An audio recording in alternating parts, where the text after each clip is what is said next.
Hello there, my name is Martin Henley. This is the Effective Marketing Company YouTube channel. And this is, I think we're somewhere around episode number 60 of the Talk Marketing series, where I'm dragging in people to talk to you about sales and marketing with a view to giving you what you need to be more successful in your business.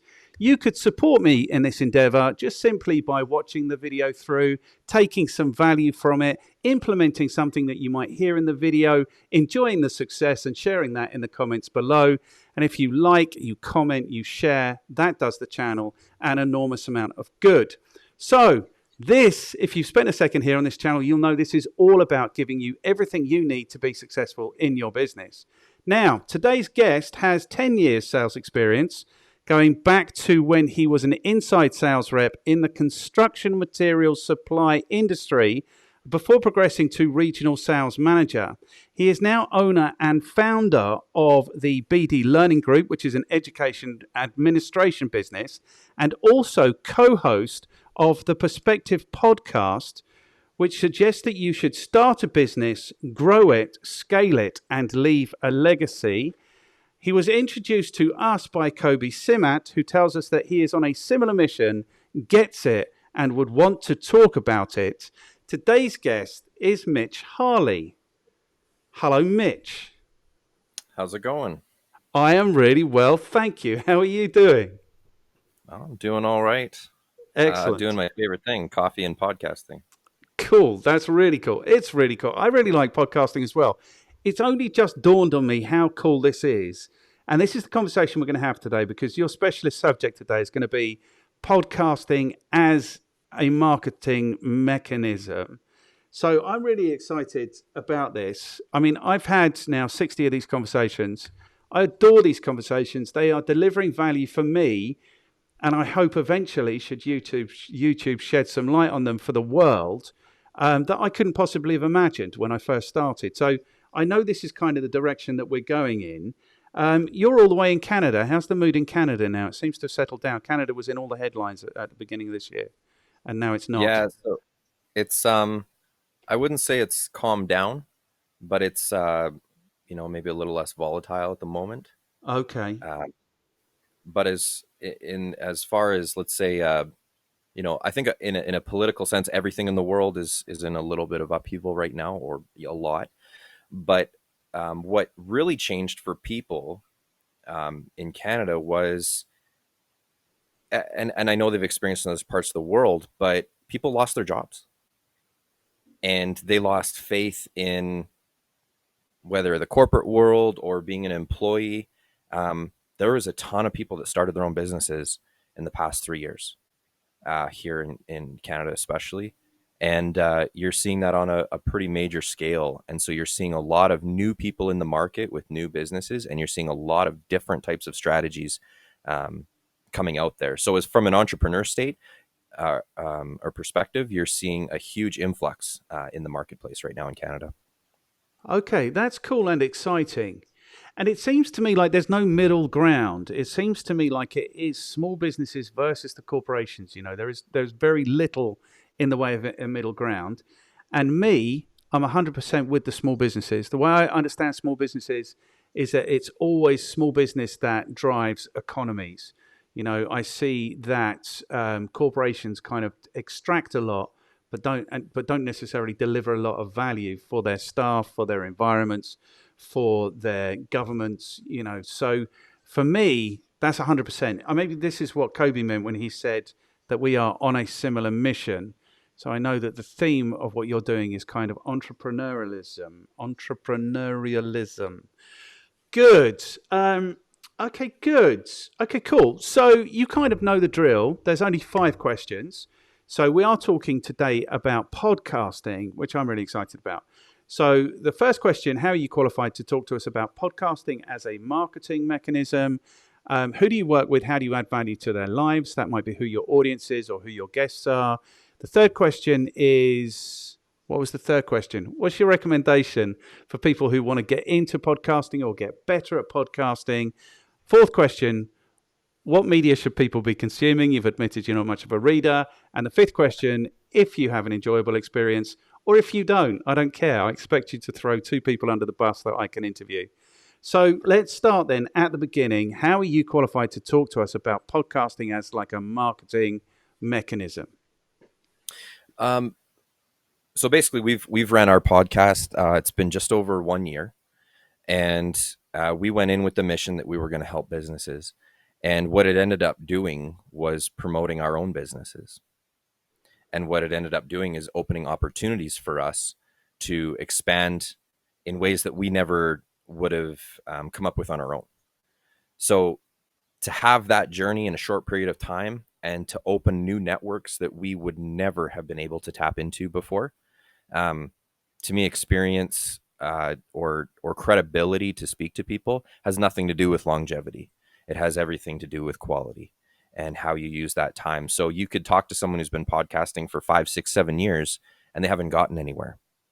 We have proven results that our podcast is working and is growing and is evolving. So that's what I feel gives us the credibility. We have the testimonials of clients we've worked with because of the podcast. And we're on an uphill climb. So I think, there's a huge credibility in what we've been doing for us to speak on this. Cool. And I think you're right. There's a guy, Tony Morris, he's a sales trainer in the UK. And he said you can fail at something for 20 years. Do you know what I mean? It's like, it really isn't. And this is always the first question because, when I'm listening to someone, that's the question that's in my head. It's like, should I be bothering to listen to this person?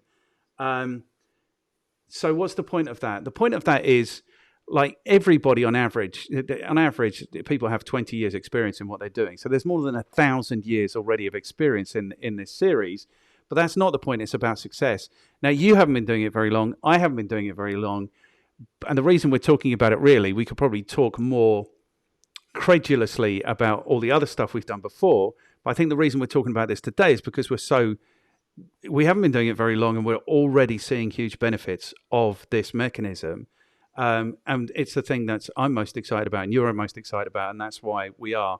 So we aren't proclaiming to be Joe Rogan. We're not. That's No. not what we're doing. But we have done this for a period of time, and we are seeing the benefits, and that's why I think we want to talk about it today. So, do you want to give us a sense of how your podcast came about, how you guys came together, and why and how it happened? So, like you mentioned earlier, I had a lot of sales experience. I grew very quickly in the company I was with. I started out on the order desk. I had sales experience before that, a little bit of minor management. So when I came into that job, I was honestly just looking for a job. And so when I got interviewed, he's the gentleman. He just goes, "You're way overqualified for this job. Like this is just a front counter job." And I just said, "Just give it to me. Just give me the opportunity." And he goes, "If you stick with this for a year, I'll put you in an outside sales position. I'll give you keys to a vehicle and you can go run a territory." And that's exactly what happened. And then fast forward a few more years, I was in a regional manager position. I was the youngest one in the company history. I was on the marketing team for the country. I was on multiple teams. I was all over North America for training. So I moved very quickly at a young age. And, and at the end of it, it didn't end well. I'll just say that. And so it really taught me a lesson when working in the corporate world, what the other side of the coin can be, as good as it can be and as well paying as it can be. And I realized that I don't have a fit there. Some people do, but I don't. It was at that point that I realized, you know what, I can't work in the corporate world. I got to do something for myself. So the next few years after that was kind of bouncing around, trying to find a fit, trying to pay some bills. I've got kids. So I had responsibilities that I had to make sure got looked after. So fast forward another, a year or two, and I was on the phone with a colleague of mine from previous that we'd always stayed in touch. And I was complaining because now I was running my own business. I was working and I was complaining about the service quality of salespeople in that industry. And I was like, this is ridiculous. I feel like I worked too hard for my customers when I was doing it for when I'm looking at the average quality of service out here. So I was really upset about it. And they just said, you know what? Shut up and do something about it. And I really had to think about that. And so I said, okay, I'm going to do something about it. And so that was the development of BD Learning Group. And I made a curriculum. It's a 12 module course, and we started putting it out there. People started attending. It went over really well. And then I said, okay, you know what? This is kind of going in the direction I wanted to. Something else I've always wanted to do is I wanted to start a podcast because I saw this hole. And when I was reaching out to people about the BD Learning Sales Drive course, I reached out to this individual and she goes, you got to meet my boss because he would really like what you're doing. So I met up with him. I would say a week later, we scheduled our first podcast recording together. And we just kept recording episodes. And then it got, after 4 or 5, we decided we got to bring other people in. Like, we could talk about this all day, but bringing in a guest is the most value you can have for a listener. It also taps into their network as well. So there's a huge benefit to having a guest. Not only do you get their insights, but you get the attention of their audience as well. And so we did. And because of that first guest, I would say about 10 months later, we landed our first client with a business development contract. So that was kind of the beginning of our podcast and journey, and realized that we were kind of onto something with how we were building and structuring our podcast. Cool. Okay, so that's the conversation I want to have 100%. But before we have that, I want to know, like, I know what I think, but I want to know what you think about what was it that enabled you to be successful in that sales role, and why is it that people aren't successful? Like you say, that the quality of service is so poor. So what's the missing ingredient or the missing link? Why is it that some people can be really successful in sales roles and really enjoy it and enjoy everything that comes with that, the money and the promotions and all those things? And why is it that other people aren't? Wow. Sales to me, and you've heard this before, this isn't new information. Sales is about people. And if you can't crack people, you can have the best price in the world. You'll get a few customers and maybe they'll come back once or twice, but you'll have to still work for it every time because the only value they see in you is your low price. I don't know what big box stores you have over there. Let's just talk about Walmart because they're worldwide. Why do people go to Walmart? Is it because it's an amazing experience? Is it because they get sold to when they're there? No, it's because they're confident that it's probably going to be one of the lower prices. And so they just go. They don't expect experience. In fact, when they get a good customer experience there, they're shocked. They're taken back. And I don't think that's a good thing. That should be the norm. And so when you're in a sales role, don't compete with the Walmarts in your industry. Be who you are. Be the friend. Being a friend doesn't mean you have to give away product and margin. Being a friend means you answer as soon as you can. It doesn't mean you have to be at their beck and call, but be respectful about people's time. Being good at sales, that means that you're a problem solver. Customers are coming to you with problems. Maybe the problems are small. Maybe their problem is simply, I need this product and I need it at a competitive price. Okay, can I solve this problem for them? And if I can't, am I honest about it? It's not about manipulation. It's not about, saying those words to get around people and trick them into buying things. People don't need to be tricked into buying a product if you're a good salesperson. That's my personal belief. I do think that customers do need to be held accountable. And when you have that relationship, even on a one-off customer, you can upsell. And I think somebody else that does really well at sales understands that people are okay to spend more money if they see the value in it. The majority of people will spend more money. Talk to small business owners. You can't compete with the big guys on a lot of things. You're probably going to be a few percent higher at least. So why are small businesses still successful? Because people are willing to pay more for a better experience. There is a market for everybody. And salespeople who understand that, they will succeed. It's when salespeople have a couple things hold them back. One of them is they have a limited belief about their product. If you don't believe in what you're selling, you're going to try to sell it at the bottom of the barrel pricing because you think that that's what value it is and that's the only value you bring to your customers. That's your own mindset problem. Second one is if you're fighting with management. Salespeople that fight with management are their biggest enemies because that comes across with their interaction with their customers and their clients. End of the day, if you're working for a company that the management doesn't value you, it's very, very hard for that salesperson to value the client and to have a good experience. So sometimes you're hindered by your environment. But I think limiting belief is the number one holdback for salespeople. If you believe in your product and you believe that you can bring value as a salesperson for the experience, you should never have to worry about where the next sale is coming from. That's my belief in sales. Yeah, 100%. I mean, it's very similar to my belief. Like, because if you ask people to define salespeople, like what are salespeople like? What animal are they like? They'll say they're like bulls or boars or snakes or eels or hyenas. Do you know what I mean? Like scavenging, bullying, all of these things. But that's not the way I think about sales at all. I had a 10 years in sales, and I defined sales as making friends with people, like you say, helping people, making it easy for people to buy. You know, that's the way I define sales. And I think you're right. If you have a decent product in the first place, and then you have confidence in that product, then and you have people coming to you because they genuinely have some interest in that product, then sales is an amazing job, like the easiest job in the world. Like, what could be better than being paid to make friends with people and help them, and make it easy for them to, like you say, accountability, like motivate them to do the thing to overcome the issue that they're having in their lives, whatever that issue might be. They're not driving as nice a car as they think they should be driving, or they're not achieving the efficiency in their business that they should be, or whatever that value might be. Like, if you help people overcome those challenges, that has to be the most rewarding job in the world, I And think. understanding people.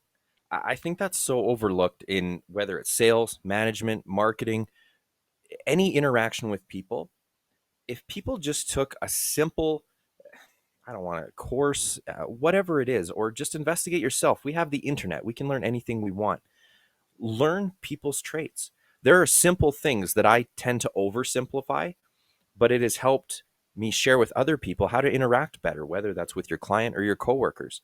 Understand the basic concepts of introvert, extrovert, and how they interact with people. Understand that some people view new information as a threat, whereas some people view new information as exciting and a journey. If you come across a client and you're excited about something, there are markers that you can learn to identify to say, is this person comfortable with new information? And if they're not, how do I address that? If it's a couple that's coming to me, say a husband and wife, do I know how to interact with them to get the sale? Do I know if somebody's going to come in and barter with me? Do I have tactful, blunt, arguments in my back pocket to reason with them where they won't get offended, but it puts me in the driver's seat? If someone's extroverted, they're going to want to meet everybody in the office and feel like part of the team and the family, and they'll spend more. But if they're introverted and you go parade your customer around to other clients, they're never going to want to talk to you again. So just identifying key factors in people and how they react to their environment, that will launch you. Because when someone's comfortable with a salesperson, they'll never go to somebody else. But if they're not comfortable with you, you'll never see a penny. Yeah, 100%. So that's a huge thing with no matter what, like I said, marketing, sales, or management, learn the people that you interact with. Yeah, and just be the thing that they want or need. Do you know what I mean? It's like it's not very difficult. Okay, so because you're in Canada, I mean that side of the Atlantic seem to have, I don't know if it's that side north of the border but definitely south, like in the States, US salespeople have terrible reputations, like Yes. because of Glengarry Glen Ross or the Boiler Room or all these movies they've made. Is that? But I would say that is the predominant way that people understand sales, as being pushy, bullying, slimy, sneaky, overly persistent. Do you know what? All of those things. So I think that's predominant. Maybe that's the way they think about it also in the UK and maybe even in Australia. So it doesn't. So probably that's the way they think about it in the States. But I think it is in Canada. But it's such a joy when you find a salesperson who isn't that. Like if I'm buying something, I really want to feel like I've done the best deal for myself. Do you know what I mean? And if I can find an ally who is an expert in supplying this thing, then that's the way it works. Um, and sometimes you do, but most often you don't, I think, like you say. Hmm.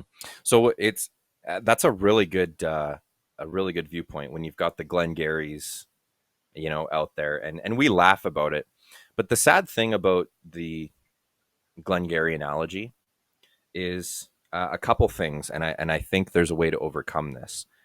Is in a car sales situation, the dealership structure is probably the most toxic sales structure you can imagine. So let's use everyone around the world knows Toyota, for example. Yep. So you work at a Toyota dealership as a salesperson. You are in Canada. We have certain rules, so you can't be 100% commission. You have to have a little bit of income, but um, you can't survive on it. So let's just call it 75 to 80% commission on these. So what's your motivation to sell? Survival. Who's your biggest competition as a Toyota car salesperson? Other Toyota car salespeople. It's not your Ford. It's not your Nissan. It's not competing manufacturers. So when someone wants to buy a Toyota, they're going to buy a Toyota. It's, can you make them buy it from you? And so now you have Toyota salespeople fighting each other. And it's when you get a cutthroat internal situation, yeah, it creates toxicity. And then that produces pressure on the client. And so this pressure that people feel about slimy salespeople, I blame insurance and cars, those two industries, for creating that pushy salespeople. And it's because they are so pressured to survive because so much of their income is commission. So I don't believe in a high commission sales structure because uh, it doesn't create healthy sales relationships between your salespeople and your clients. No. So you've admitted you don't read, but you should find a way to consume Daniel Pink's Drive, because that talks about motivation. And you know what? There is on YouTube, you'll find there's like a 10 or 12-minute animated video which kind of outlines the top of it. But he talks about money as a motivator. And he says that money has an effect on motivation. But the only effect money really has is that if there isn't enough money, then it distracts people from being able to do a good job. So this whole, like, I think everything we know about sales and marketing, or everything that, like the predominant narrative about sales and marketing, is almost 180 degrees wrong. It's almost, you can almost invert everything that you're told about sales and marketing, and you'll get closer to the truth. But yeah, creating these desperate situations for salespeople where their income is more important than the value that the customer is getting is just stupid. And I think it also happens in like a state agency and you're right, it's all those situations where it's too commission heavy. And I don't even know why there needs to be commission anyway. Do you know what I mean? Surely that's about reducing the risk for the business owner or the person who's employing the salesperson. But you're right, all it does is ramp up the pressure on the interaction, and in an unhealthy, toxic way. 100%. I've never thought Yeah. about that quite as much as that. And yeah, and so it does create a toxic relationship. But on the flip side, so here's the other thing that can create toxicity is, so commission, when they pitch you a job and you're applying for that, one of the things they always tell you, I don't like speaking in absolutes, but I tend to incidentally. One of the things they commonly tell you is the sky's the limit for your income. Well, that's great if I can't even get to the basement. Like if I can't even meet my minimum, because you still need support from who you're working for. Yeah, yeah, yeah. right? You still need the inventory on the floor. You still need the ability to sell people. You can be as good as you want, but if you don't have the support. So those are a few things that You need businesses tend people to to leave sell out. too. So if there's no marketing Yes. going on and nobody's putting their hand up and saying I'm interested in this thing, then how do you get on? Yes. Now, on the flip side, if you give someone a straight salary, no bonus, no commission, there's no way for them to grow. And when you cap people out like that, they zone out and they'll just ride the wave until they find a way to get rid of you. So But when they I was don't. complaining, yeah, but they do. And here's where I disagree. That the reason that I even started BD learning, when I was complaining about the lack of urgency from these salespeople, it's because I know the company they worked for, and they literally had a good salary, but they weren't going anywhere. There was no room for them to grow. And so they had their customers, they had their routine. I was an extra. I was an inconvenience for them. And so because there's no urgency. So here's an example of kind of meeting in the middle. So I ended up working with a restaurant owner, and I spent 48 hours almost straight. I had very little sleep, and I tore apart their business. And I taught them that their staff, their wait staff, were not being treated like salespeople. And that was a new concept for them. But I'm like, but they are. And I sat the waitresses down and I did the math for them. And I said, you have an unlimited way to make money here. And they're like, what do you mean? I said, so you have your hourly, but what do you make more money on, your hourly or your tips? And they're like, oh, our tips. I'm like, what are your tips based on? Well, they're based on percentage. So how do you increase your percentage? You sell more. People came here for the steak and potatoes. You need to sell them on the appies. You need to make sure that their drinks are never empty. And I'm not talking about getting people smashed. I just mean as the table, be there. They will spend more money. So what would you rather make? Would you rather make your hourly income, and let's just say in Canada it's pretty common to go 18 to 20% off $70 or $120? And we're talking per table per night. I can find you an extra $100 to $200 a night per server if you just work with me tonight. And I did it. But that's because it just changed perspective. So, and to me, I think the restaurant industry is really lacking in showing their staff just how valuable applying sales techniques can be for their income. They don't have to be struggling every single night. Just put some simple, not policies, but like, self goals in with some training. Don't get thrown to the wolves. Like, why? So you have all these different elements where if somebody was making 100,000 a year on a salary, they could be a great salesperson, but they still need the fulfillment, they still need the validation, they still need the motivation. And you can have someone in a 100% commission job. They don't have to be sleazy, they don't have to be a snake, but they need the support, they need the tools, and they need the understanding so that they can be successful where they're not pressured every month to hit a certain quota. These are the things that I've started taking in and learning and filtering through and showing people no matter what their situation is. Yeah. Okay, cool. So I've never thought about it. Like when I say that people don't need that motivation, I mean, accountants don't have that motivation. HR people don't. Like administrators don't. Secretaries don't. Like truck drivers don't. Do you know what I mean? So I think you're right. I think the reason I was in sales is because I wanted to be able to earn more every month. Do you know what I mean? That was really important to me, but I don't think it's necessarily the most important thing. And you're 100% right. I hadn't thought about it. Like, so waiters and waitresses, is that the same in Canada as it is in the States, where they largely earn from their tips more than anything else? You see, that doesn't happen in other parts of the world. That's quite No, unique to no, where it you doesn't. are. Yeah. Okay, good. All right, good. Okay, cool. So here is your interest. Here is your interest in you've got a sales development, sales learning kind of business, and then your co-host is somebody you met. And what is his business? What does he do? So he has a full up marketing company. Right. Um, and before COVID, he was doing quite well. COVID came and everyone pulled out. What's the Yeah. first thing that you do as a business that you think is expendable or that you can do in house?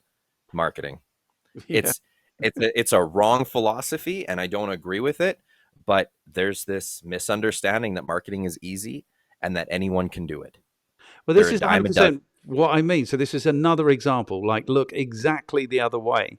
Like, there's very good reasons why you can't do your own marketing. Do you know what I mean? And also why marketing is 100 times more valuable than you imagine it is. Okay, so okay, cool. So he's marketing your sales. Sounds like a match made in heaven. It's worked very well, and we still try to find something we disagree on. Like even in our podcast, we're like, it's okay to disagree, and we're like, yeah, but we haven't found anything that we disagree on, because we have the same vision and the same understanding about how sales and marketing are so closely linked. Because as a marketer, in a sense, you're a salesperson, and you're trying to appeal to people to buy your product. Like you're selling something. When you watch TV and there's a commercial for a product, that's marketing, but it's sales. Yeah. So yes, they are almost exclusively mutual. Mm. So I think it's a chronology. So first you do some marketing, you talk to the market, you attract people who might have an interest in what you're doing, then you have the one-to-one kind of sales relationship. So for me, but very often I think in organizations and in the world, like sales and marketing are pitched against each other. So this is another thing that is just 100% wrong because, and then that doesn't work. So the salespeople will always blame the marketing people for not generating the right quality of leads. The marketing people will always blame the salespeople for not working hard enough on the leads, and so it goes on. And then actually there's a disconnect. So what you need is that virtuous cycle where marketing generate the lead, they give it to the salesperson speaks to the individual, they feed back into the marketing to kind of turn the screw. And that doesn't happen because sales and marketing are the least respected, in my experience, in any business or in most businesses. And then they turn on each other, and then that's kind of a mess.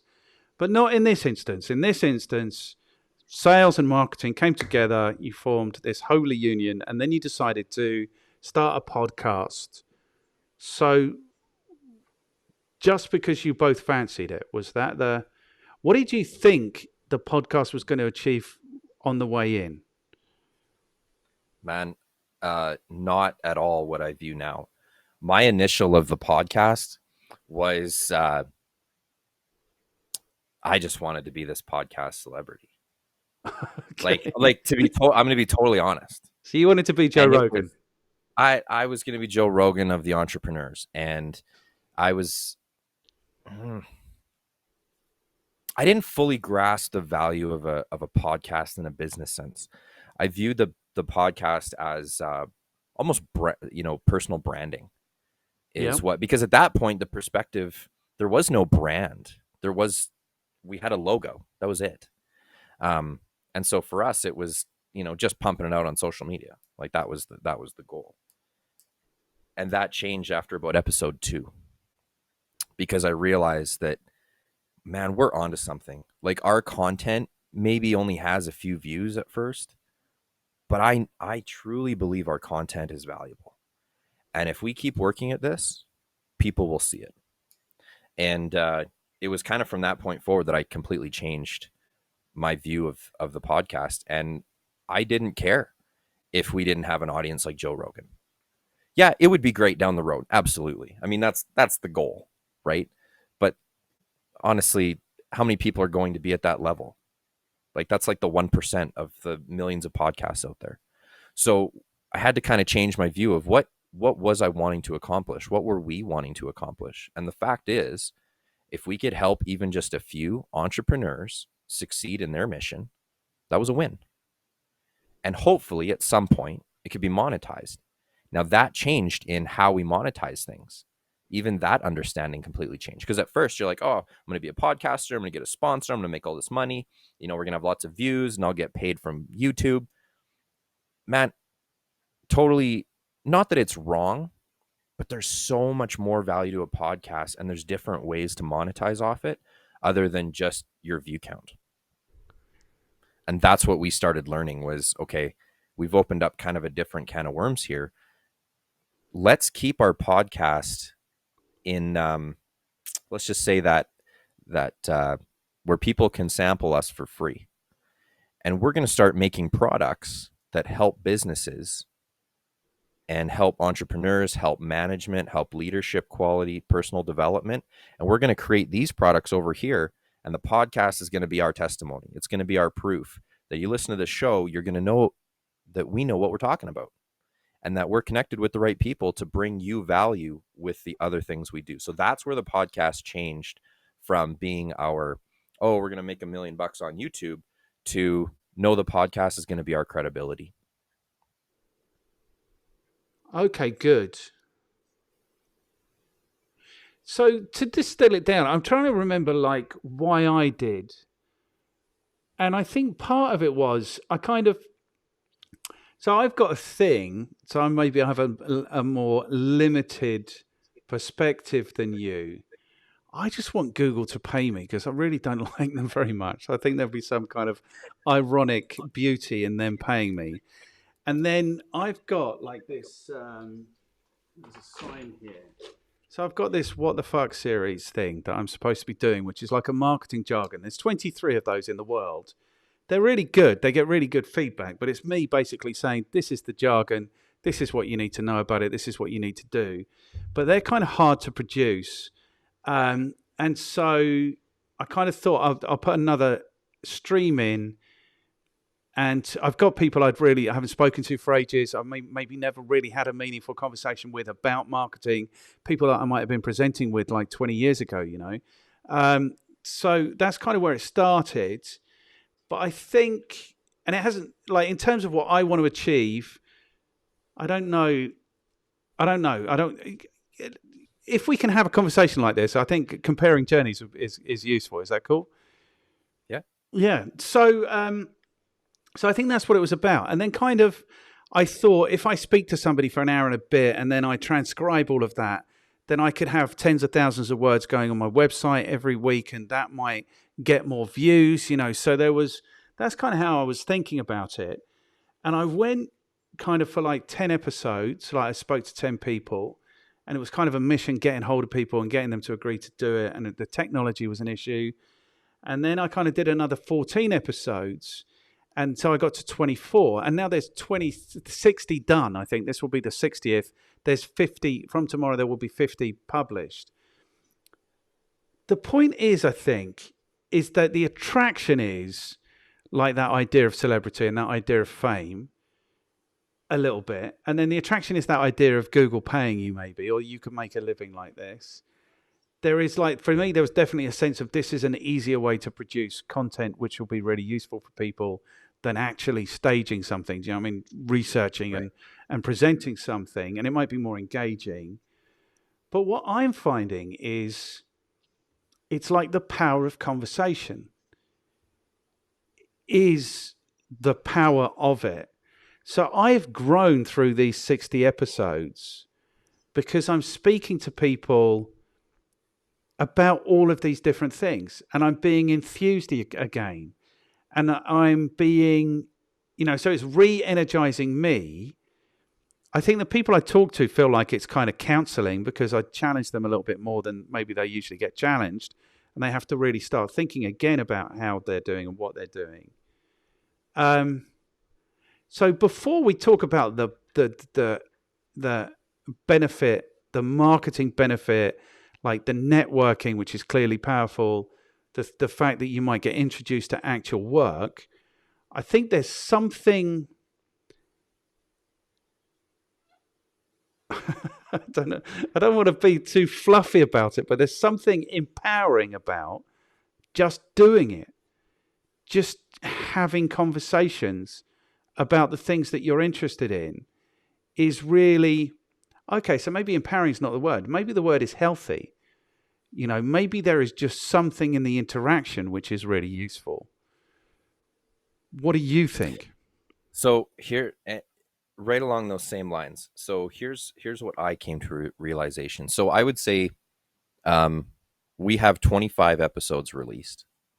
I would say out of those 25, 19-ish, I might be off on that, but close to 19, have guests. We've had guests come back on, which to me says that they enjoyed it and they felt value in it, so they accepted. Yep. And now I don't know how you know Kobi. Like we got introduced through Kobi. I had no idea who Kobi was when I asked him to come on the show. Not a clue. I didn't know, how big his business was. I didn't know the value he brought to the table. I saw Kobi's content on social media and I thought to myself, this guy's right in line with the stuff we talk about. So I sent him a message. And the message that I sent him, I don't want to give away my secret here, but I have a message that I send to everybody. It's I change their name and I change a few words about it. But that message, I have a 90% yes to. And I've even reached out to like people that I really thought would never respond to me. And they told me after, they're like, that message, keep using it because it worked. I've had people say that I get thousands of messages. That's the only one I responded to. And when I heard that, I thought, man, we are onto something. And so if people are engaging with that message and people that I'm specifically targeting to try to get on the show, what more could we do? And so that's where it was like, this is really neat. People actually have reached out to us to be on the show. And so now I'm like, okay, well, this is different. This is not just like some mom and pop, podcast about something we like. This is creating some buzz. And maybe it doesn't feel like that at the time. But now, yeah, you have that high, you've got that endorphin that you're like, this is actually working. And this is really, really neat. I've accomplished something and I've done it with a team. I've done it with supporters. And they're people that I never would have thought would be a part of that. And so that in itself has driven us to keep going and using the momentum to grow this and to keep going worldwide. We realize that the podcast has the power to reach people. It doesn't matter if your hometown doesn't know who you are. It doesn't matter if the city you live in doesn't know who you are. We are being recognized worldwide because we're hitting the right audience.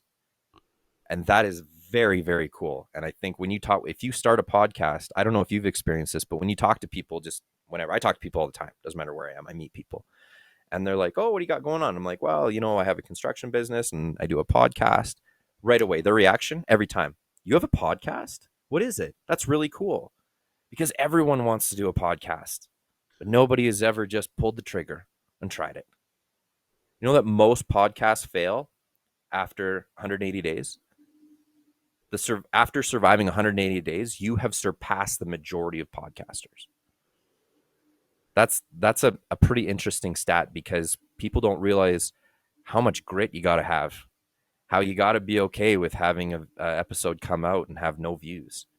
You have to be okay with rejection. You got to be okay with people, being, a little bit skeptical of it. And what I thought was really cool about the podcast was what the work that it made me do prepared me for the opportunities that it brought me. So reaching out to people for guests, that's my job in our show. One of my key things, like Devin does a lot of the editing and he uploads everything. For me, it's guest acquisition and content. So I had to really, really work and think, how do I get good quality guests on my show?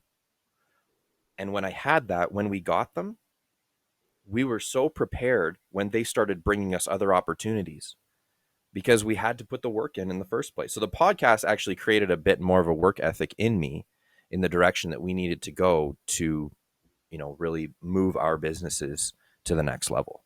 That's where I saw the value of the podcast come in, where I didn't expect that value. It's interesting. I think you're going to have to share that secret message with me at least. I think what I want to say about that is that was a challenge. Like finding guests was a challenge. I mean, I literally wrote down 10 or 15 people that I knew to start with. And I don't know when it occurred to me, but this thing about everyone has to refer me to 2 people, I'm never going to run out of guests now, ever again. No. And No. the thing about that is that I don't know where it's going. Do you know what I mean? So there's threads to this where I'm talking to some marketing systems people. I'm talking to ads people. I'm talking to marketing sustainability people. There's a whole thread gone in Australia, which has now taken me to Canada because Kobi introduced me to you. And the reason I know Kobi is because I interviewed his neighbor who recommended, and it's the way it goes. So it's kind of got a life of its own, which is amazing, and energizing. And I think you're right. It kind of delivers. I know about me, and I'll tell you about me, is if I am left to my own devices, nothing is going to happen. So for me to be doing something, there kind of has to be another person there at least. Like the way I make money in the world is I teach digital marketing. So if there's 30 people standing in front of me, the work's going to happen. Do you know what I mean?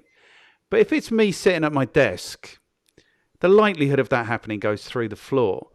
So I think you're right. I think you're 100% right. This kind of, what is it? It kind of puts you back. I don't want to say treadmill because it's not unpleasant like a treadmill, but it puts you back in lane. Do you know what I mean? It brings kind of focus where maybe for me, 100% there wasn't focus. So It demands action. Yes. Without action, a podcast fails. Yes. And it's so much more than just, I have a topic. I'm going to sit here and I'm going to record it for 30 minutes and everyone's going to love it. That's not it. And it doesn't mean it has to be scripted. Me and Devin never have anything scripted. We don't even have questions for people. Like, it's literally raw conversations. And we've had some beautiful, beautiful conversations with people. But the work that goes into what is it going to look like? How do we present ourselves? You need clarity, just like in a business. If you don't have a clear mission statement, you're never going to reach it. And you're going to easily be off track. So with a podcast, you can have a variety of topics in a sense, but you still need a mission statement. And if you don't have that, your podcast it'll lack the consistency to keep your viewers. So for you, from everything I'm seeing, yes, I'm not your marketing guru, but I can see where this conversation still ties in with marketing. So it still attracts that same niche audience that you're trying to, attract and get in. Yeah, exactly. Whereas our mission is always entrepreneurs. We may talk about personal development. We've talked about burnout. We talk about social media hate. We brought guests on for all kinds of things like that. Public speaking, storytelling, but they all relate back to how does this help an entrepreneur start a business? How does this help someone in a management or leadership position, even if they're not starting their own business, maybe they're an employee, but in a management or leadership situation, how does it help them? And those are kind of the mission statement we have. And so everything that we talk about relates back to that. And I think that clarity and that focus has helped us to continually bring value consistently. And I think a lot of podcasts, they kind of lose direction a little bit, or they pick a topic where you could talk a lot about it, but could you talk? So 60 episodes, you're at 60, they're about an hour, a little more than a piece. That's 60 continuous hours of content. Like, that's a lot. And even for us, like, we're pushing almost 40 hours because we've had a few longer episodes, but 40 hours of content. Is there a topic that people can talk 40 hours for without losing an audience? That's where the power of guests and the power of clarity comes into play to keep your audience engaged week after week, release after release. Yeah, 100%. And it is the power of guests. I think it's the power of interaction, because I consume much less Joe Rogan, but 3-4 years ago, I was all over that. I traveled for a couple of months around South America, and wherever I got an internet connection, I was downloading 3 or 4 3-hour episodes. Do you know what I mean? I was consuming Joe Rogan on a industrial scale. And the best thing about Joe Rogan is that he is such an incredible conversationalist. So he will just continue to have those questions, you know. So what was the point about that? The point is there is huge power in that interaction and in experiencing that interaction. So there's huge power in having that interaction, and there's huge power in experiencing that interaction. And I think that is what's so engaging about it.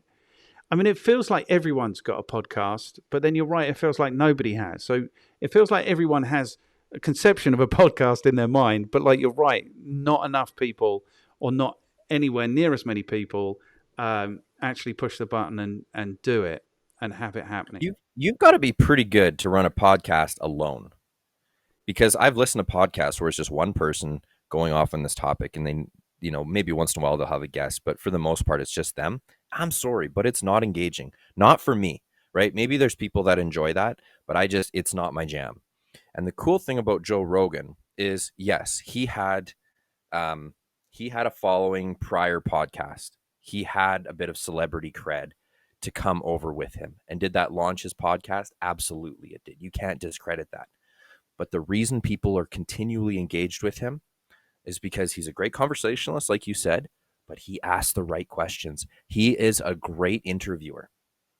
And that is a skill that a lot of people don't have or haven't developed.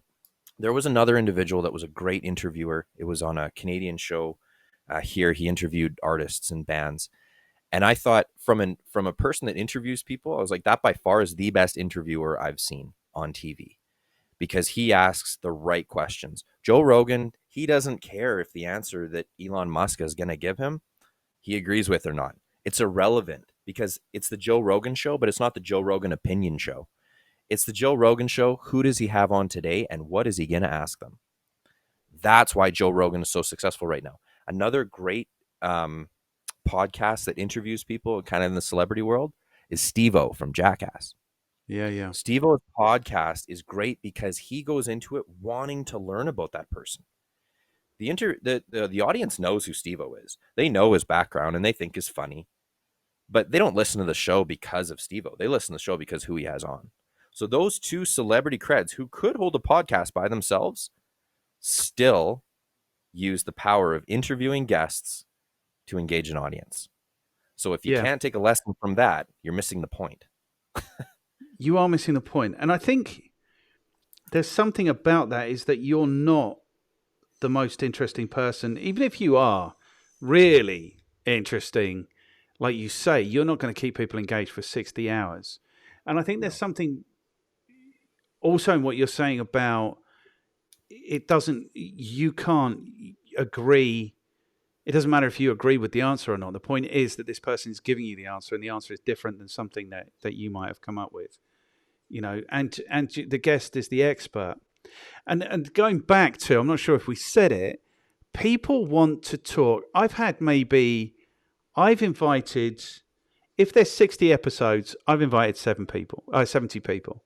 So there are maybe 10 who haven't done it yet, and maybe it was a stretch because they're not the sort of people who are talking publicly about anything, you know, so they're not in any way, sense, shape or form public figures, or they're too busy to be involved or whatever.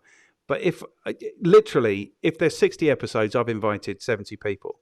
So people want to do this, I think, is the thing.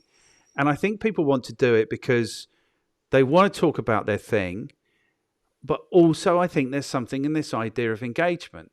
So now I had somebody recently message me and saying, oh, I saw this and I'd like to be involved. And it's like, you know what, that's cool. If you saw it and you'd like to be involved, that qualifies you. Welcome aboard. The next message was like, oh, can you give me a sense of who your audience are, what their job titles are, like all this sort of shit.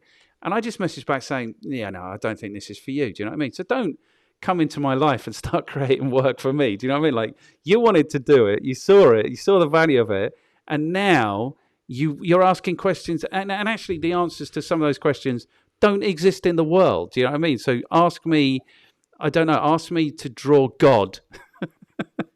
So this is my Oh, pet peeve about getting guests right. is so I've reached out to some people and I'm not gonna throw them under the bus.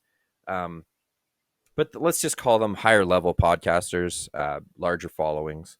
Yep. And I mean, we've had people on that are now at 1 million followers on TikTok, like people with a lot of attention, and Yes. they didn't even question. When I messaged him, his answer within 30 seconds was absolutely. But I've also had people come back to me. I give them this perfect message that I've built, and their response was, "Sounds very interesting. What's your average view count?" And my response back to that was, "I don't think you're the right fit."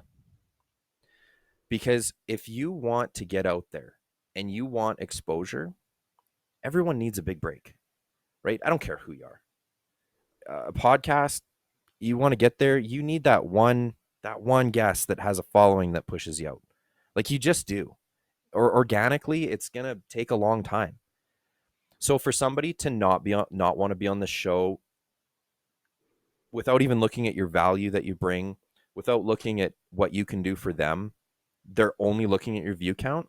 I'm sorry, but that is not someone I'm interested in having on the show. And I'm going to be very vocal about that. And there has been high level podcasters that if I would have put a little bit more effort into, I probably could have landed them. Or jump But through I'm the like, no. hoops. That's the thing. Yeah, but I don't want to because I No. literally have people asking me to be on the show. So why would I go through the hoops if you're only interested in view counts? That discredits all the content that you've put out there that I've followed if you're only interested in view counts. So I stopped following them because I'm like, I don't want to be just another one of their viewers. I believe in high value content. That's what I believe in. And every one of our guests believes in it too. And I think that a podcaster who stays true to themselves and stops focusing on how many views they have and just works and works and works on the value of content, it will pay off and you will meet the right person. Yeah, you see, I've got this thing that's kind of evolving in my mind, which is this idea of value delivery versus value extraction. So it's literally giving value as opposed to receiving value. And the way I look at it is like the episodes are getting more than 100 views now, which is absolutely fine. There's nobody I've spoken to that if I were to organize an event outside your house and 100 people were going to attend who clearly have some interest in the things that we're talking about, would you get off your ass and go and talk to those people on your front doorstep? Then absolutely every single one of those would. Do you know what I mean? Yeah. So that's kind of the value. But then it's the what's in it for me. Do you know what I mean? I'm not really interested because I think the key has to be what's in it for the audience. Do you know what I mean? This isn't happening for me and it's not happening for you. We get tremendous value out of it, like we've spoken about already, but it doesn't depend on it doesn't depend on the number of views. It doesn't depend on the duration of the views. Like I say in my introduction now, watch the video, take some value out of it, and put something into your business. Do you know what I mean? Implement something and have a little bit more success. That's the value that I want to be delivering. So people who are just like, well, what's in it for me? Well, it's like, really, what's in it for you at the very base level is you've got an hour and 15 minutes to talk about things that you do, you know what I mean, that you do all day every day. This is like, so that, I don't know, maybe I'm ranting a Yeah. little bit, but No, here's I the opportunity totally to agree. deliver some value. And it's like, if the first question is what's in it for me, is then it's like, then you're not right for this. Do you know what I mean? Because Yeah, this is about, absolutely. yeah. And No, and this, so that's something I it's hard to turn guests down because especially when you're trying to make this a success, but don't sacrifice, your principles and what's working just to appease that one person that you really wanted on the show. But it's okay if they're not the right fit. Just move on. And I know, like I truly believe that we have content and we have found a way that we will continue to grow. And I think one day we will have at some level of success with the podcast. I truly do believe that. And I think that all the guests that we've had on the show are going to one day look back and be like, that was really neat. I was with them in their first year. yeah, yeah. That's what I see happening in the future.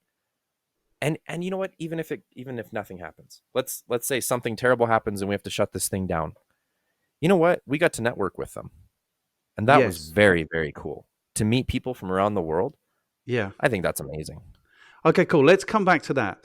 I've got another thing about these what's in it for me people is that if you are looking too narrowly at the single benefit that you want to take out of something, you rarely get that benefit. So to go back to this guy, Tony Morris, the sales trainer, he's like a public speaker. His superpower, his words from his LinkedIn profile, is he will get up on stage and cold call the audience's prospects. That's awesome. It's I've done it in trainings. I used to teach telemarketing. I've done it in trainings, but in front of 300 people. Like, to be in front of 300 people from one business who are all supposed to be good at this and cold call their prospects. And the thing about it is that he gets value out of every single one of those calls because he has a very broad sense of what that value might be. That value might be qualifying the person out. I never do this. I'm never going to be interested in this. That's valuable. Do you know what I mean? I don't have to chase that person anymore. The value might be, oh, you should speak to so-and-so about that because, do you know what I mean? Or the value might be, this isn't happening for me for the next 6 months, but if you call me, blah, blah. So if the broader the value that you're looking for, the more likely you are to achieve it, I think.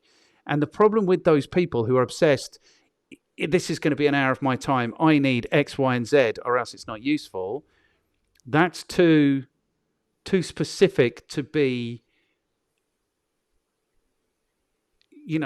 achieved almost, regularly achieved. Do you know what I mean? So that's interesting. But I think that goes for like the whole of sales and marketing is you kind of need to be more broad in your expectation so that whatever comes up is kind of useful or interesting in some way or other. That's where I think coming back to sales and being a problem solver. So, 100%. I think car sales is a really good example just because everyone's very familiar with it. But when they're not problem solvers, they just want to they want to win that box of steak knives that their boss is putting out there. Yeah. That's why that's why you have an old lady driving a $110,000 car that she can't afford because she didn't know what she was doing. Yeah, yeah, yeah. And and that's why you have that terrible reputation in that world. But let's take somebody who's a problem solver and everything that we just talked about applies it into a sales situation in a car dealership.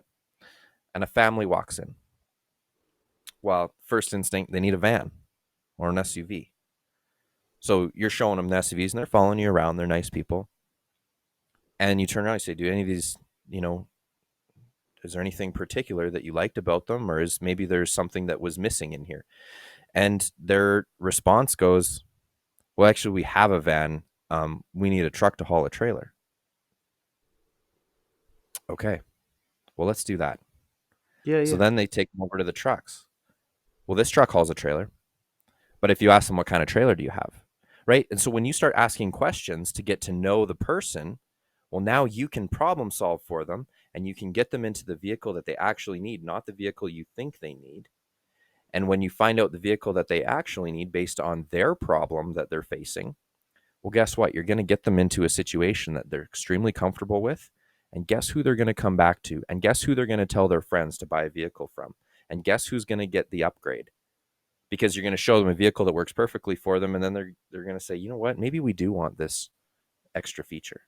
Well, Yeah. guess what? You didn't even have to sell it. They sell it for themselves because they want to buy from you. They want to max out their budget with you. That's an exciting relationship between a client and a salesperson where they drive away happy with more than what they expected to come in with. But it was because, why? You looked at what you could give to them. Yeah, yeah. They 100%. weren't just dollar signs. And so whether that's a guest on a podcast, whether that's selling to a client, whether that's a business relationship, whether that's in your personal life when you're meeting someone to start dating, if you come in with the value first approach of what can I do for you, I mean, that's just a recipe for success. Of course it is, yeah. Because then what happens is the family drive away in their truck and they are forever happy with their truck. They don't feel like they got into a fight and they're not wondering if they won or they lost or they, do you know what I mean? They're just going to be, there's no buyer's remorse. Yeah, Yeah. I think 100%. You won't ever find me disagreeing about that. It's the whole way sales and marketing is framed is just a mess. And I think the theme into the podcasting thing is qualification. You know, working out actually, can I solve this person's problem, or can I add value for this person? You know, and I think that's the most valuable thing. Okay, so um, where are we? Question number two. I haven't asked question number two. Who do you work with? How do you add value to their lives? So maybe this leads into how has your podcast led you to actual customer supplier relationships? Let's call it that. Right. So I would say one of our first clients that we got brought into to, let's just use the term, salvage their business. Their business was doing very, very poorly. No real fault of their own. It was just a crappy situation, and COVID had a lot to do with it. But it was basically like, if we had 60 days to bring this, otherwise they were going to close the doors. That was the challenge. So we had Wow. to go from borderline bankruptcy to profitable in 60 days. So I asked if we could have 90. So I'm like, 60 days is almost impossible. But 90 days is challenging enough. So I since then have left, and we're still talking, but I'm not in there anymore as a consultant. And he's hit his targets. He's a fully functioning business now. They're doing really well. They're growing. He's profitable. It took, it was a little more than 90 days. I didn't quite hit my personal goal, but to see someone now come from the point of, like, losing his house to now being functional as a business owner, that was really neat. Now, that all being said, so that was a very cool journey in itself, but that came from the podcast. I never would have met that individual. He never would have been introduced to me, but one of our guests knew that person and said, you know what? I think you should have a conversation with Mitch and Devin because I think they can help you. And that turned into a client. And now Devin is actually doing all his marketing for him. So, I went in as a business coach. Devin went in as the marketing. We're kind of a one-stop shop. I think that's pretty neat. Yeah. But it was like, how do you get in front of people? Well, it's easy to promote your business. You put some money on Google ads. You put some money in Facebook ads. Like, lots of people can put money into ads. That's not rocket science. But the podcast gave us credibility because we had an interview with that person. That person connected with us, created a bit of a bond. Well, now who's going to be their people when it comes to business coaching and marketing? It's going to be us every time. Yeah. So it solidified a foundation that person will never recommend anyone else other than us. And every other guest along the way, and every listener, maybe they're not our client. But now you've become the guy. And that's the really cool thing about podcasting and marketing is, let's say you have a car dealership. And I'm using this as an example because it's a real life one. You have a car dealership. Create a podcast. Because where are people going to buy their car? They're going to buy it from who they trust. If they subscribe to you as a podcast, guess where they're going to go to for first option of their vehicle? They're going to give you first crack at it. If you're a plumber, have a podcast. One of the guests that we've had on that I'll probably recommend to you later, he's been on our show twice, has a very cool business. I'm going to rephrase that. Doesn't have a cool business. Like, it's not in itself, it's not exciting, but he makes it exciting. He created a podcast about it. He got a sponsor because he's one of only 4 podcasts that talk about that topic in that industry. The podcast brought him huge attention. And so the podcast itself, yeah, even though it's not monetizing, from views, it's bringing him work. It's bringing him credibility, and it's getting him in front of the right people. And that's what happened with us, is it continually puts us in front of the right people to benefit the other projects that we have going on. The podcast itself is a vehicle. Whereas initially when I started, I thought that it would be the journey Mm. and it would be the goal, and it's not. It opens the doors. Yeah. This is really interesting because there's things you're told. Like I was told, one of the things I was told by my guests. I mean, I'm continuously learning is the thing. I'm talking to people who are specialists in all these areas and I'm continuously learning. But this guy was like an online training course facilitator. So you go to him because you're a trainer. He does all the work, markets it, does all the work. And one of the things he said was that you can't just interview people because then you're not positioning yourself as the expert necessarily. Um, so this is much more conversational than an interview, I think, necessarily, because otherwise it would just be you talking, and that's not necessarily much more engaging than just me or just Right. anyone talking. Anyway, but he said that. So that's something that you're told. Um, I'm interviewing a guy later this week who has basically industrialized podcasting as a business. It's insane what he's doing. And his thing is he's talking to his ideal clients on his podcast. So essentially he's going like a step beyond where you and I are going, where I think we're still benefiting from the networking. And he's literally talking to the people that he would like to be doing business with. And he's kind of in marketing. So it's entrepreneurs who might be doing so well, could be doing better, but. So, yeah, the business aspect is, and Jordan Peterson, he's one of your lot, he's Canadian. He also has spoken about just being out there and the range of opportunities that then become open to you just by virtue of being out there and doing it. I think it was in the book, he talks about if you're successful, then many more opportunities come to you. Yeah, so I think it's really interesting. And having a podcast, like once it's out there, the internet can be your best friend or your worst enemy. Yeah. And in a podcast situation, it should be your friend because once it's out on the internet, it's out there forever. Yes. So be comfortable with what you're talking about, first of all. Be okay with a little bit of negative response. But at the end of the day, that's out there. And so, you know what? Maybe this episode doesn't do very well. Maybe there's only a few views, but it's out there for the next 10 years. So over 10 years, how many people are going to see it? Yeah. That's perfect, right? Like that's what you want. How many times have we come across something that's older? There was a TED Talk I came across, and I was like, this is the coolest article I've ever read.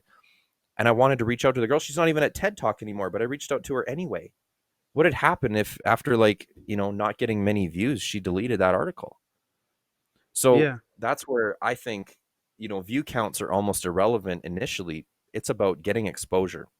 Yes. And the more exposure you can get, the better it is for yourself, especially if you're trying to start off your personal brand, right? If you don't have celebrity backing, if you don't come from a family that has, kind of a Kardashian type, background, you're starting from scratch. Yeah. So take every opportunity you can. And I think creating a podcast, it makes you do the work. That's what I love about it. So from a business owner perspective, the value of a podcast, so it gives you lended credibility, but it gives you work ethic. And you mentioned something that I thought was really interesting. So I don't know if this is a brand like Gillette razors, right? Like for men's shaving. Yeah. They have ads all the time on TV. And then after that, it's, the competitor brand.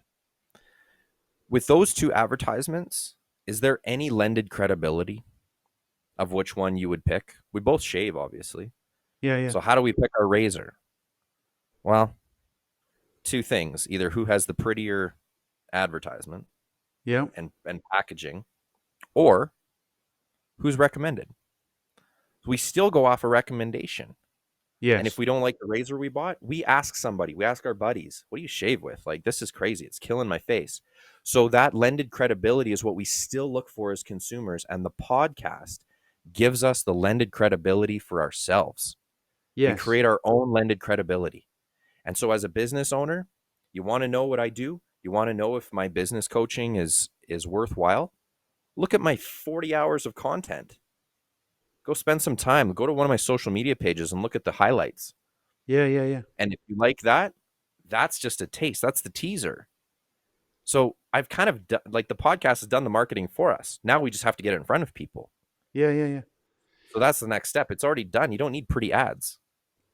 No. And then, so two things about that. I mean, going back to what we were saying before, the value for a guest is you come on and I position you as an expert. I laud Yeah. you. I challenge you. You talk for an hour and 15 minutes about how good you are at this thing and how you deliver value through this thing. That's the value. It's like, and if you are literally, I mean, it comes down to the quantity of exposure versus the quality of exposure. And I would hope to be able to deliver for my guests, but not for my guests, for my audience. Of course, I want this really cool content to reach people who I know from experience. You know, I invoiced 1,000 different businesses when I was running the effective marketing company properly. I know that those people struggle to find good help when it comes to marketing. They struggle to find good advice, you know. So, and here we are giving it away for free. So I'm doing it for them. Of course, I want it to reach them. But you're right; it sits there on the internet in perpetuity. And if somebody comes to you in 5 years' time and says, "Oh, what do you do?" You can go, "Oh, well, there's this podcast I did like 5 years ago. I went all the way through it in an hour and 15 minutes." And then they will know exactly, you know. So that's the one thing. The other thing that I think is the thing that you're alluding to now is that it's not just a question of, and I haven't done this well, but I'm about to, it's not just a question of posting the stuff, then the work has to happen where it needs to be marketed, you know, and I think maybe that's where people, so the way I would think about it as a marketer is I think, okay, now I've got something to market. You know, so marketing the podcast is much better than marketing me. I can just send a link to somebody, anybody. You might find this interesting or useful. Or I can cut this up into sections and make it much more accessible. I can cut it up into micro sections and put it on TikTok and on Reels and on Shorts. And, you know, so this is the work that I need to now start doing, is the actual marketing of the podcast. So the value for a guest is, I'm going to do all that for you. Do you know what I mean? I'm going to position you beautifully. And then I'm going to try and get as many people as I can to actually see it and take value of it and implement something. And when they're thinking about podcasting, or when they're thinking about pay-per-click, or when they're thinking about public speaking, maybe they'll find you, and then maybe, you know, that might give you the benefit that you want. So what about marketing? Is marketing something that you've put a lot of energy into? Have you had to do much marketing of your podcast? Yeah. So we actually, we've tried a few different things, because this is very this is a project for us where we can try things and we have nothing to lose, Yes. right? Like, you know, we can't necessarily do this with a client and be like, oh, we're going to try this cool idea that we've never tested but we think would work. Whereas this, it's, we have no one to answer to but ourselves. So it's been a little bit of a slower growth, but we've experimented so much with different things. We've really Yes. dove into the algorithms on TikTok, LinkedIn, Facebook, what works, what doesn't, what engages, what doesn't, what clicks are worth. What we did find was really interesting was on Facebook, the average cost per click is the highest out of all the platforms at the moment. We beat it, like crazy beat it. We almost came in half cost with our ratio. So we did very well on Facebook.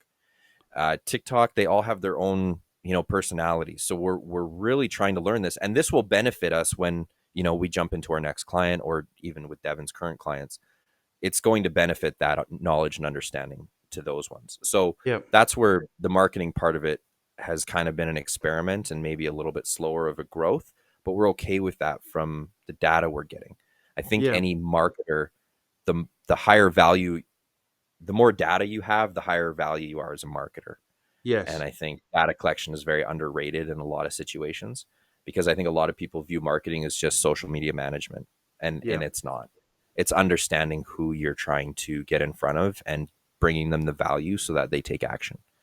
And so that's what we're kind of focusing on at the moment, is some different strategies to get the podcast out there and frame it in a way where the podcast is going to bring you value. Don't worry about what we're selling. Don't worry about what we do outside the podcast. This podcast is free content that brings you value. that message will get in front of the right audience. Out of that audience, they may want products and offerings that we have. Yeah. But that is a byproduct. And you can't use the podcast as buy my product, because then you're just the same as every ad that we skip on YouTube. And you're not going to be, people aren't going to want to stay. But if you can do it in a way where you're just there to kind of prove your value, it will organically happen. And yes, it's a slower path. It is. And we live in a very impatient world. Instant gratification is a huge, huge hindrance to business owners, to podcasters. They don't want to put the work in and grind, because it's going to take a while to get the view count where you can now monetize it, especially organically. Yeah. And it makes me kind of wonder. I mean, the thing is, I think this is what everyone kind of says, is you deliver value and then you get the benefit, that's fine. I don't really know. I mean, like you, I haven't proactively marketed myself or my business. I stopped running the Effective Marketing Company as an agency back in 2014. I've taught since then. That's what I've done. I haven't really marketed anything. But I'm really enjoying kind of getting down and dirty with the algorithms again. And I'm remembering how it was in the noughties. It's like, okay, Google came along. It's like, okay, how do we beat this thing? Like Facebook comes along. How do we beat this thing? And I was, up until this year probably, sitting here nice and politely and waiting for YouTube to shine a light on this amazing content that I'm producing. And then I remembered, through these conversations, you don't wait, you work it. Do you know what I mean? That's what you do. And I'm enjoying, going toe to toe with these algorithms again and seeing, what works and what doesn't work and what I can get away with and what's, what I get benefit from, what's a complete waste of time, all of that stuff. So I'm engaged at that level as well. What did I want to say? I wanted to say, okay, question number 3, recommendations for people who are thinking podcasting might benefit my business. I mean, I would say 100% if you can find, because it really doesn't take much time either if you're doing it like this. It doesn't take, like, I've got into a routine now where this episode, we've been recording for an hour and a half. We spoke for 15 minutes. I spent half an hour prepping. It's a kind of couple of hours investment. So if you can find a couple of hours investment, I think this business people should do this. What's your recommendation? Definitely. So first of all, if you're a business owner, or even if you just want to start a podcast and not even related to a business, there is a book by Seth Godin called This is Marketing. And what's neat about that book is I think it's wordy. I think the book could be summarized in half its size. However, he really breaks down in there some fundamentals about perception, and that he breaks the difference down between brand awareness and marketing. And when he does that and he kind of explains it to you, and you take those fundamentals and you put them into the podcast element, and then you take that and then you start looking at, what are successful podcasts doing? Why are they different? Why are people like Heather Monahan, Gary Bird, why are their podcasts different? Then you look at the Joe Rogan, because that's more of an entertainment world part of it rather than like a business part of it. But then you look at, Gary Vaynerchuk. Why does he have a podcast? He doesn't need one. You start looking at all these podcasters, you can start identifying key things that are common between all of them, regardless of their industry, and you can apply those, because fundamentals of podcasting is not for the elite. It's for everybody. It's just that the people at the top utilize them. And sometimes as startup podcasts, we tend to think, oh, we could never do that. We have a limiting belief. And if you just think, you know what, I'm as good as Joe Rogan, I just don't have the audience yet, then like there's nothing stopping you from putting the quality content out as these high-level podcasters. There's nothing stopping you. That's the cool thing about podcasting. There's no censorship. There's no one telling you can't do something. You literally have a talk show to yourself. Those nights yelling at Jay Leno and David Letterman because you didn't agree with them, this is your opportunity. So use it. And just because you don't have a big following yet, or because your audience isn't the one you were looking for, just keep going. And when you start looking at these guys, they don't care. They're just putting out content because that's what they want to do. That's their mission right now. And so I think for a lot of podcasters have that clarity. But when you start analyzing other podcasters in an industry that's related to you, so for you, for example, in a marketing element, it's okay. They're not your competition. Start listening to these guys and it's not just about what they're saying, but look at how are they structuring their podcasts? What is their consistency? Are they asking the same questions every time? Or are they starting with a different introduction? What are they doing? How are they changing it up? How are they keeping it engaging? And you steal them. To me, I just view that as collaborating, and I hope people steal stuff from us, right? Because, we've done things that we find that have worked for us. I have no problem sharing that message with you that I send to people to try to invite guests on. So I think if you're starting a podcast, like any other industry, get to know your industry. Kobi Simmat on our one episode, be the doctorate of your industry. Learn Yeah. it really well. And if you want to get into podcasting, go listen to podcasts. Doesn't matter what they are. Learn the successful ones. Copy them. Who cares? And when you start understanding those podcasters, you will pick up things, right? You want to be successful, hang around successful people. You want to be rich, hang around rich people. You don't want to Yeah. be rich, you want to travel? You want to learn how to travel the world? Hang around people that have traveled the world. You want to be a good podcaster? Start surrounding yourself with podcasters. Yeah. And I think more than anything I've ever done in my life, this is the thing where you put it's like an escalator. You put one foot on and you're going, Yeah.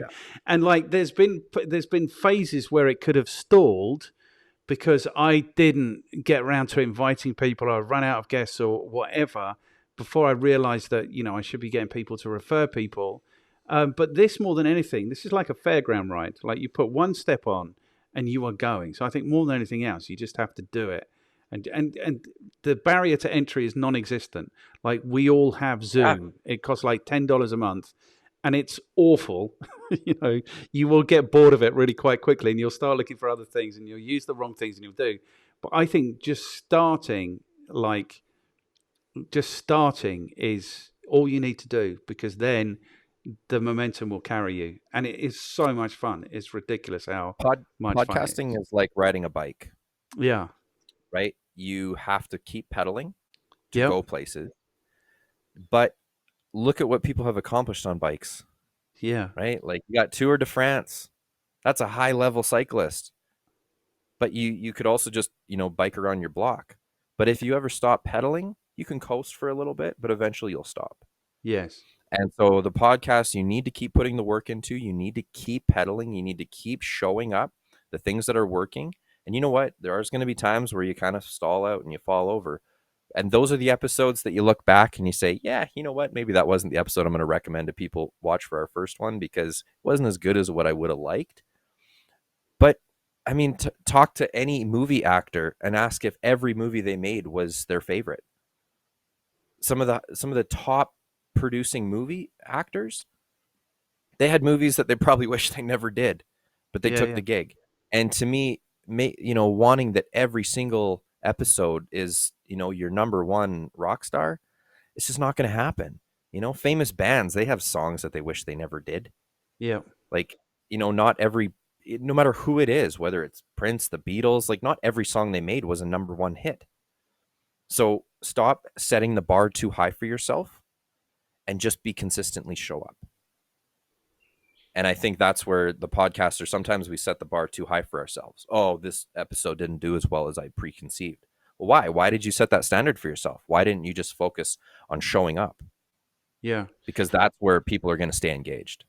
Yeah. And I don't think I've got an issue with sales and marketing. I think it's too serious to be like people will say, I saw a talk and I took one or two nuggets out of it. I think sales and marketing is too serious to be learnt like that. Like you have to rely on going to a talk and hearing a nugget. I don't believe in that.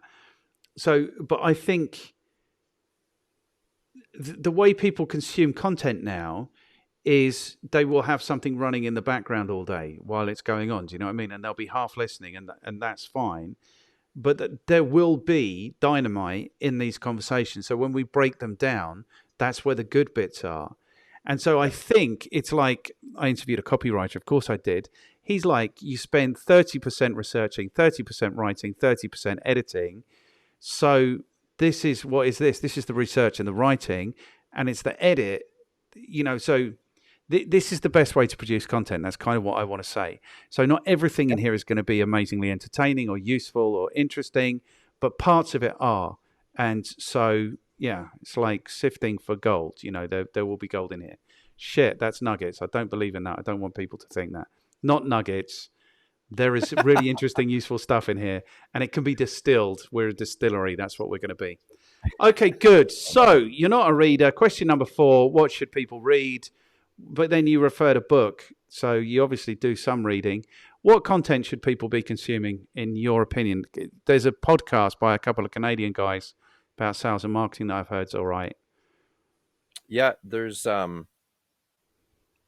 about your podcast, brother. Yeah. I don't like giving myself that much credit. No, okay. I mean, definitely, I think for us, I would promote our podcast just because of the guests that we bring on. Yeah. Like I've really been so proud of who we've been able to bring on and the value they've brought.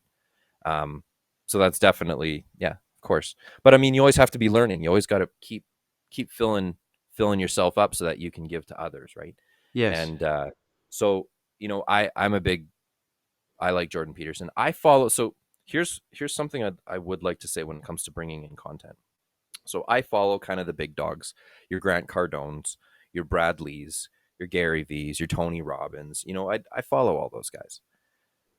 But what I learned was when you take in content like that, you have to take it in context. And this is whether you get a book recommended to you or, whatever it is. Because those guys are all about the hype. They're selling something. Like, sorry, but that's just the reality of it. And what so many people, they get caught up in that hype. And I've seen business owners fall into this trap. And I've seen podcasters fall into this trap. They get this hype and they're on this high. And then it doesn't follow through because those snippets that those guys put out, there's no context of application. So what we decided to focus on was how do we take somebody and prepare them for the bigger level guys? Because a lot of the people weren't even ready to hear the information that the Gary V's and Brad Lees and Grant Cardones and Tony Robbins had. Like you have to be ready for that information. And so there was this gap. So what I started telling ourselves and I started telling clients was start looking for kind of more 101 basic development and understanding of fundamentals. So don't just go right to the big guys. Because people love the hoorah, but then they fall flat. If you want something that will work and benefit you, start smaller where it's application. And that's why I like the Jordan Peterson content, because he breaks it down really simply. 101s. Like there is no interpretation when it comes to Jordan Peterson. And yes, some of his stuff is a little bit confrontational. But that's what I feel our content really brings to the table. That's why I recommended that book. This is marketing, because it's a very clear, defined breakdown of marketing in the simplest form. So if you want to learn how to market your podcast, I would really read that book, and I would start taking in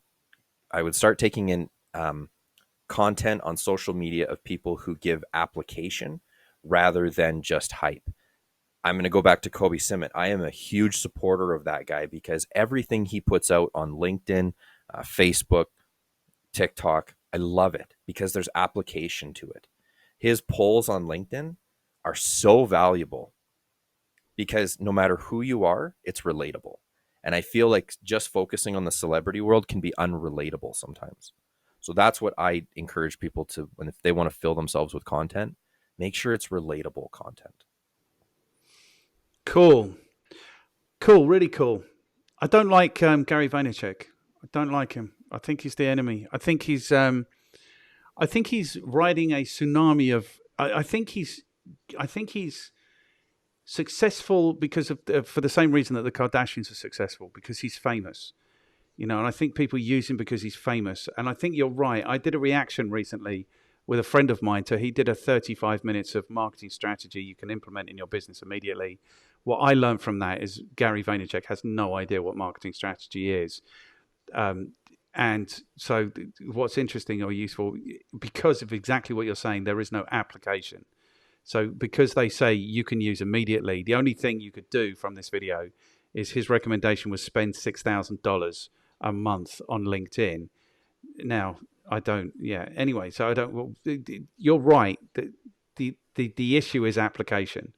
The issue is you need to be accessing stuff that you really can apply, and not because somebody in Gary Vee's team wrote on the end of the thing that you can do immediately. You have to look for things that you can do immediately. Cool. That's a great recommendation. How do you feel about this experience? How do you feel about staying up late at night to have this conversation with me? Has it been okay? I stay up late watching Netflix, so I mean, this is way more productive than Okay, finishing good.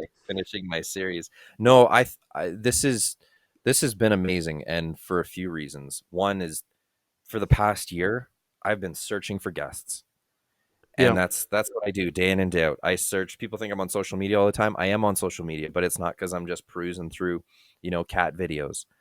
I'm looking for people, and it's kind of nice to be on the other side of the table and to share with a new audience, the value that we've found, and to be able to share it with an audience that, potentially we wouldn't have been able to be in front of.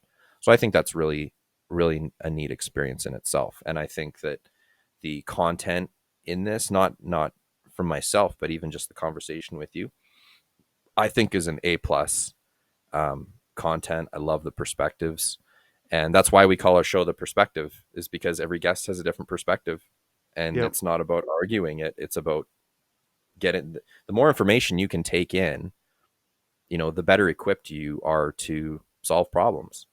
100%. So, I love the opportunity to be here and to get another perspective that I'll be taking back to our show in future, episodes as well. And this is why I think podcasting needs to be more collaborative and have other podcasters on your show.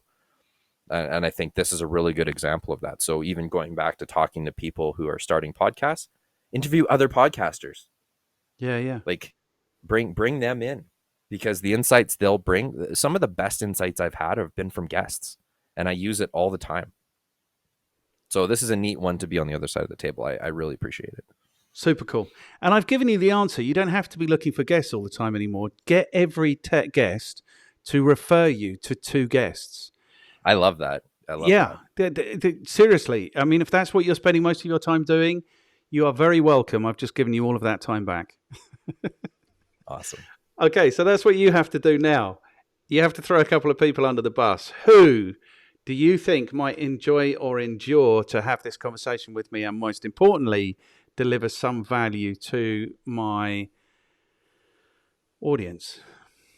So I'm gonna throw two people in there. One of them, his name is Cam Roberts.